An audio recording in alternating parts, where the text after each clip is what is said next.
Assalamualaikum warahmatullahi wabarakatuh. Hai para pencinta catur dan para caturmania, selamat datang kembali di Legenda Catur Dunia.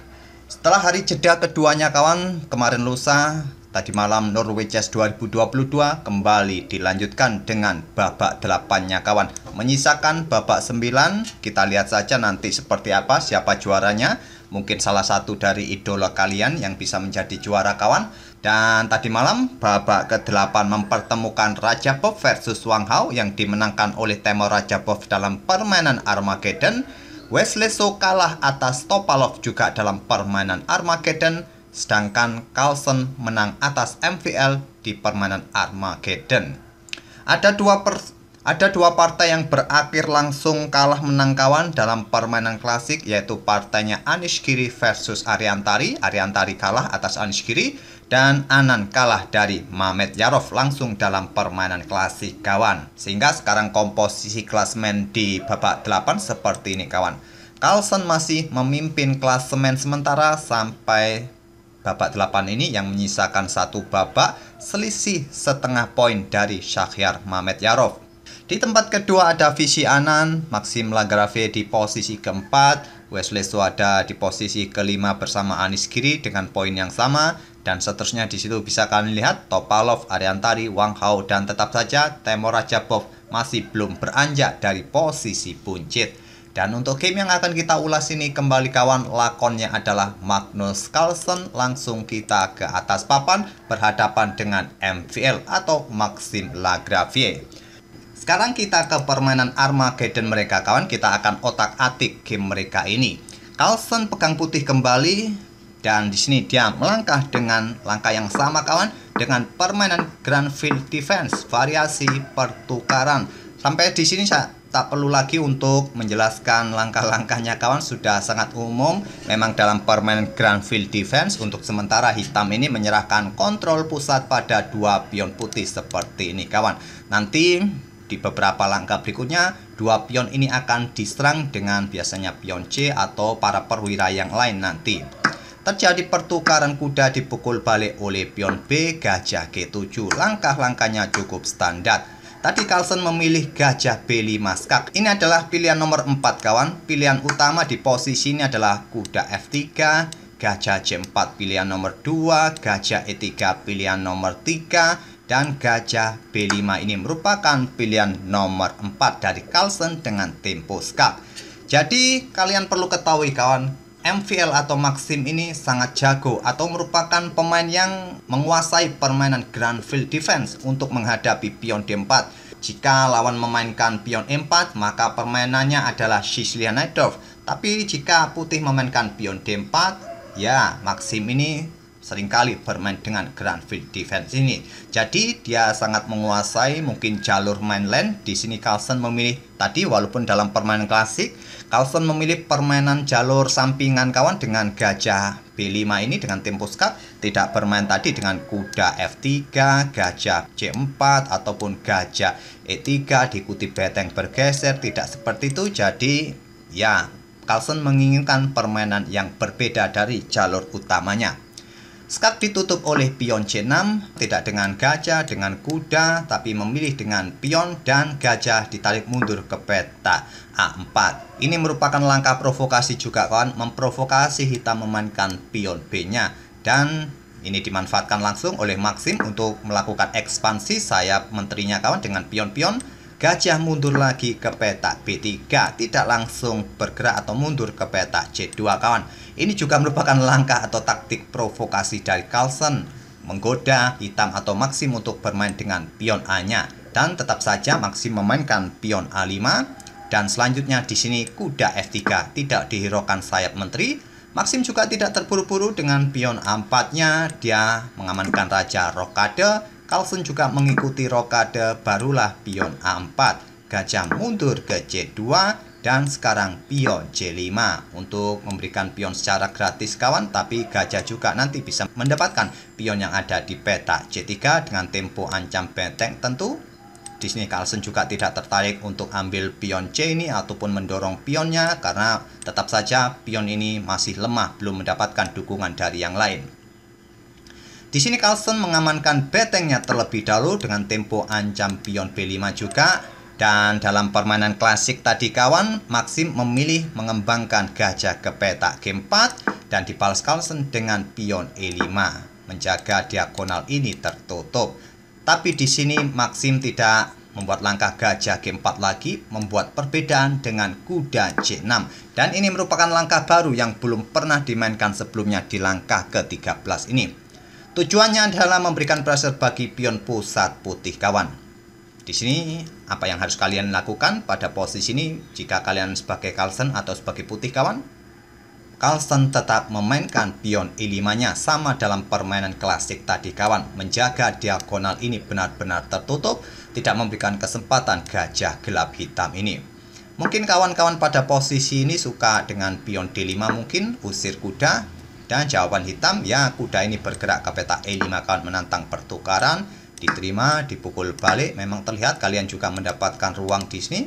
Menurut engine pun juga cukup bagus kawan. Tapi Carlsen memilih dengan pion E5, langkah yang cukup bagus juga dari Carlsen. Dan di sini beteng B8 menjaga pion. Pion C pukul pion D4 ini juga cukup bagus bagi hitam kawan. Beteng B8 dipilih oleh Maxim. Selanjutnya gajah E4 serang kuda. Di sini gajah F5 balas Maxim. Jika gajah pukul kuda, gajah hitam mendapatkan beteng di B1. Memaksa pertukaran lanjut Carlsen ingin merusak bangunan struktur pion hitam sayap raja kawan. Dan menteri naik ke petak D3. Melakukan pertukaran pion D pukul pion C5 terlebih dahulu merupakan pilihan yang lebih kuat menurut Stockfish. Menteri D3 dimainkan oleh Carlsen dan menteri hitam juga naik ke petak D7. Segera mengkoneksikan kedua beteng agar beteng F-nya ini juga mungkin segera keluar ke lajur D nanti. Diikuti beteng D1 didahului oleh Carlsen dan beteng F bergeser ke D8. Selanjutnya gajah berkembang ke petak F4. Menghentikan laju pion agar menteri hitam tidak mempunyai kesempatan untuk keluar di depan rajanya nanti di petak G4 kawan, ataupun juga persiapan discover attack kawan terhadap beteng B8, pion nanti ancam menteri. Di sini Maxim melanjutkan dengan pion C pukul pion D4 yang merupakan pilihan terbaik, dan Carlsen juga melanjutkan dengan langkah pilihan terbaik pion C pukul pion D4. Kalaupun kalian membuat langkah seperti ini kawan, pion didorong maju membuat langkah pengorbanan, artinya hitam akan kehilangan beteng nanti kawan. Dan di sini menteri, maksud saya menteri akan ambil pion E6 ini terlebih dahulu. Gajah ambil beteng, kalian bisa pukul balik menggunakan beteng, menggunakan kuda, ataupun kalian membuat langkah seperti ini, pion pukul pion C3, discover attack terlebih dahulu kawan. Dan jika kalian berani, korbankan saja menteri kalian di sini. Dipukul balik oleh kuda, dan selanjutnya dipukul balik oleh beteng skak, ditutup oleh gajah, satu-satunya cara. Dan coba lihat kawan sekarang perbandingannya, 2 beteng plus kuda plus gajah melawan gajah plus menteri plus keunggulan beberapa pion. Ya, engine masih menyatakan permainan cukup seimbang, tapi bagi kalian yang bermain di warung kopi atau pos ronda, ya apapun masih bisa terjadi, tentu bukan kawan? Apapun masih bisa terjadi. Cukup menarik untuk dilanjutkan, tapi kemungkinan biasanya yang pegang menteri biasanya bisa menang lebih besar kalau di pos ronda. Oke, kita kembali ke langkah aslinya. Tadi Carlsen tidak melanjutkan dengan pion E6-nya, dia melanjutkan dengan langkah terbaik, pukul balik pion hitam, dan barulah sekarang pion E6 lanjut Maxim tidak memberikan kesempatan discover attack. Selanjutnya gajah G5 menyerang beteng, beteng digeser ke C8, menteri bergeser ke E3 menghindari satu lajur dengan menteri hitam, memberikan dukungan bagi gajah untuk bertarung dengan gajah hitam mungkin di petak 6. Di sini kuda bergerak ke petak E7. Di sini Carlsen tidak menantang pertukaran gajah kawan, dia melangkah gajah ke petak F6. Langkah terbaik gajah H6 ataupun langsung sikat kuda yang memberikan keseimbangan permainan. Tapi Carlsen mencoba taktik lain dengan langkah gajah F6, berharap diterima, dipukul balik, menterinya bisa ke peta ini nanti memberikan ancaman yang serius. Itulah mungkin rencana Carlsen. Dijawab dengan langkah terbaik dengan pion H6, mengontrol peta G5 agar menteri tidak bisa mencapai peta ini. Selanjutnya di sini menteri bergeser ke peta F4 lanjut Carlsen, apakah nanti bergeser ke peta G3? Dijawab dengan langkah terbaik kuda G6. Kalau pada posisi ini kalian salah melangkah kuda untuk ancam menteri di petak D5 ini kawan, maka ancamannya cukup serius. Ancaman skakmat yang sudah tidak bisa dihentikan lagi. 3 langkah berikutnya adalah ancaman skakmat kawan. Kalau kalian sikat gajah ini ya masih bisa dipukul balik oleh pion ancam gajah. Dan raja ataupun gajah sudah tidak bisa menyelamatkan diri lagi. Kalau raja bergeser di sini ya simple disikat oleh menteri gajah hitam terlebih dahulu. Raja bergeser skakmat di sini. Langkah terbaik tadi dari Maxim dengan kuda G6 ancam menteri, menteri mundur ke petak G3 dan raja bergeser ke H7. Ini untuk mengantisipasi pion H4, pion H5 yang akan dimainkan oleh Carlsen kawan. Tapi engine menyarankan di sini menteri ini bergerak ke petak D5 terlebih dahulu.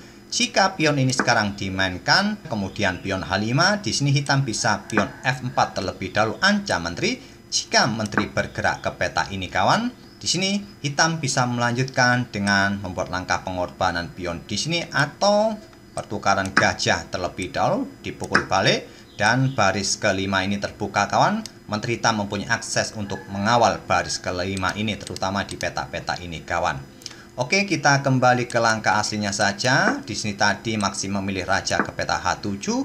Sekarang pion D5 membuat langkah pengorbanan diterima oleh Maxim. Pion E pukul pion D5, beteng naik ke peta B4 juga bukan pilihan terbaik. Pilihan terbaik adalah kuda ini bergerak ke peta D4 kawan. Carlsen memilih beteng B naik ke petak B4 dihadang oleh beteng C4. Terjadi pertukaran beteng, dipukul balik menggunakan pion D, menteri akan tewas, dipukul balik menggunakan pion B. Barulah sekarang sama taktiknya seperti tadi kawan di tahap-tahap middle game tadi. Pion E6 membuat langkah pengorbanan dengan discover attack bagi beteng hitam di B8.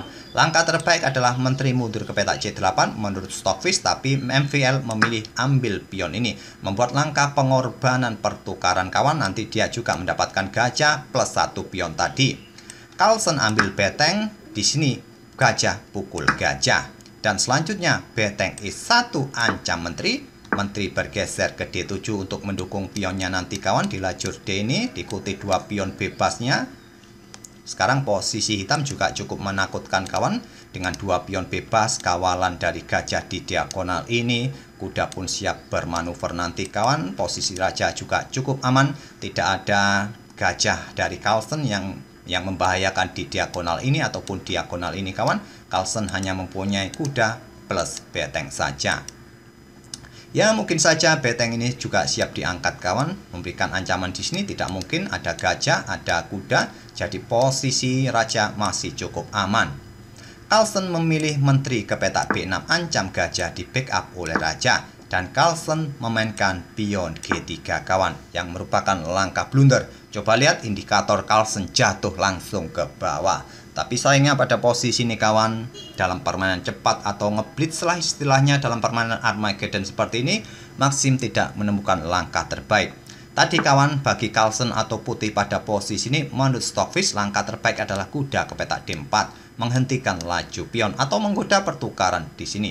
Tapi saya rasa tidak akan mungkin gajah akan atau hitam berani untuk menukarkan gajah dengan kuda putih kawan, karena kualitas dia sudah kalah kualitas perwira.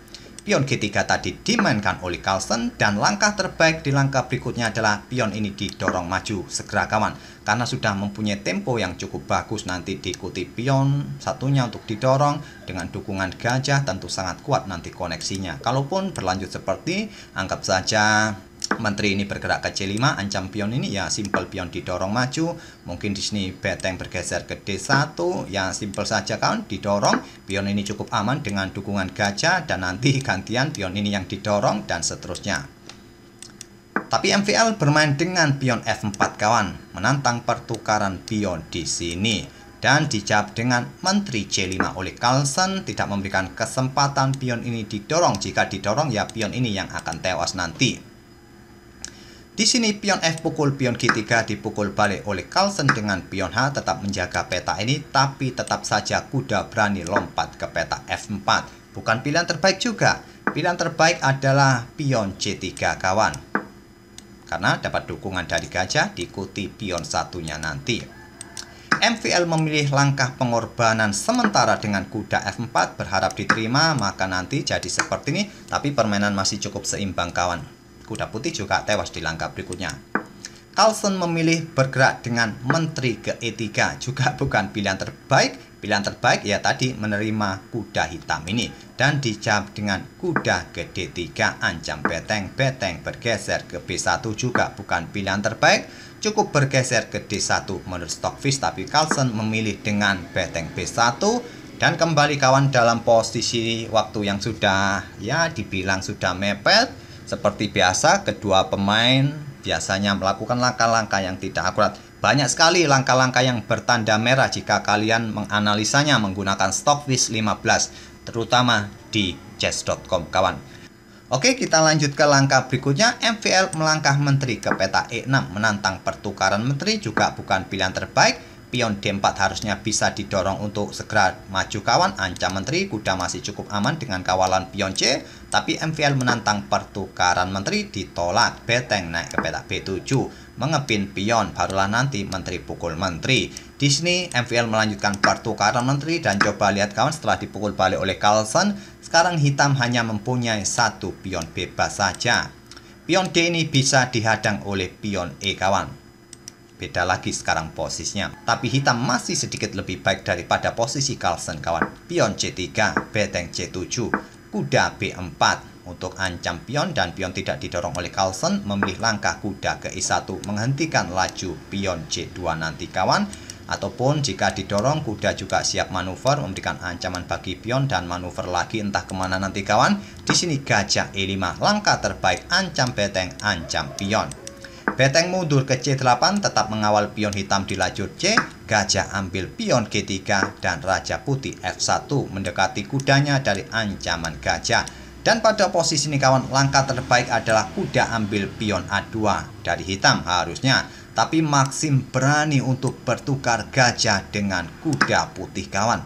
Coba bayangkan, perwira yang jangkauannya jauh seperti ini dalam permainan endgame berani ditukarkan. Mungkin hitung-hitungannya nanti pion C-nya bisa melenggang maju ke depan. Tapi posisi raja putih ini juga semakin dekat dengan pion hitam kawan. Dipukul balik oleh Carlsen dan barulah sekarang kuda ambil pion A2. Di sini raja D1 dan sudah sulit kawan, pion ini bisa promosi. Apalagi sudah tidak ada dua pion yang bisa terkoneksi. Pion D sudah dihadang oleh pion E putih. Di sini hitam masih melakukan pergerakan dengan pion A3-nya, beteng B8 dan selanjutnya pion H5. Raja putih C2 menghentikan laju pion dan posisi kuda sudah terjebak kawan. Dia sudah tidak bisa lompat lagi ke lajur B. Pion H4 lanjut Maxim kawan. Beteng juga tidak bisa mengawal pion hitam ini dari lajur H langsung karena masih ada raja hitam di sini. Jadi Carlsen mengangkat atau menarik mundur betengnya turun ke B1. Langkah ini jika kalian melihat live streamingnya, langkah yang mamang istilahnya bahasa Jawanya gitu kawan, atau ragu-ragu dari Carlsen. Dia sempat melangkahkan beteng di sini, tapi dia belum mau melepaskan tangannya. Bahkan betengnya diangkat lagi kawan, dan akhirnya tetap B1 pilihan Carlsen. Selanjutnya raja F6 lanjut MVL, raja putih B3. Permainan masih cukup seimbang kawan. Posisi kuda dalam posisi terjebak. Di sini kuda B4 lanjut Maxim, langkah blunder. Sekarang posisi kemenangan di tangan Carlsen. Langkah terbaik adalah bisa bermain dengan pion C2 ataupun pion H3 ataupun juga raja ini segera menuju pusat kawan. Tetap saja kuda ini sudah tidak bisa bergerak lagi, jadi habiskan tempo saja untuk ya segera memindahkan raja menuju pusat atau melakukan pergerakan yang lain. Tapi kuda ke B4 dipilih oleh MVL. Ini taktik defleksi kawan agar raja putih ini tidak mendekati pion-pionnya lagi nanti. Diambil oleh Carlsen. Selanjutnya pion A2, beteng A1, pion C2. Dan tadi sempat terlewatkan saya pada posisi seperti ini kawan. Langkah terbaik adalah beteng F1 skak kawan. Ataupun juga beteng ke G1 juga bisa. Ke H1 bukan pilihan yang bagus kawan, tapi langkah beteng ke A1 ini permainan kembali seimbang lagi. Hitam mempunyai kesempatan untuk bisa remis kawan dengan langkah presisi tentunya. Pion C2, Raja C3, pion H3, raja ambil pion C2, dan disinilah kawan dalam posisi tertekan waktu kawan yang tinggal ya 2 detik kawan. Kalau di situ sudah terlihat waktunya MVL sudah habis, tapi dalam jam aslinya masih punya waktu kawan. Di sini dia melangkah raja ke G5 yang merupakan langkah kesalahan, tidak mempunyai kesempatan lagi untuk remis di sini kawan. Dan di sini Carlsen berpikir sejenak kawan, tidak terburu-buru membuat langkah, akhirnya dia menemukan langkah terbaik, yaitu dengan raja ke D3. Mau bergerak ke petak D3, ke D2 atau ke D1, ini merupakan langkah terbaik kawan dari Carlsen. Dan di posisi inilah Maxime Lagravière menyerah atau resign, menjaga potensi raja tidak bisa bergerak ke pusat. Nanti raja juga bisa ke peta E2 atau tadi kawan di sini raja bergerak ke D3, ke D2, ke D1, tetap saja tidak mempunyai kesempatan lagi hitam bisa menang. Memang dalam posisi yang tinggal 2 detik, otak ini sudah tidak bisa berpikir kawan, apalagi ya sudah bermain 3 jam 4 jam lebih dalam permainan klasik tadi. Semoga permainan kedua pemain ini bisa menghibur kalian dan kita akan bertemu di video-video berikutnya. Terima kasih. Wassalamualaikum warahmatullahi wabarakatuh.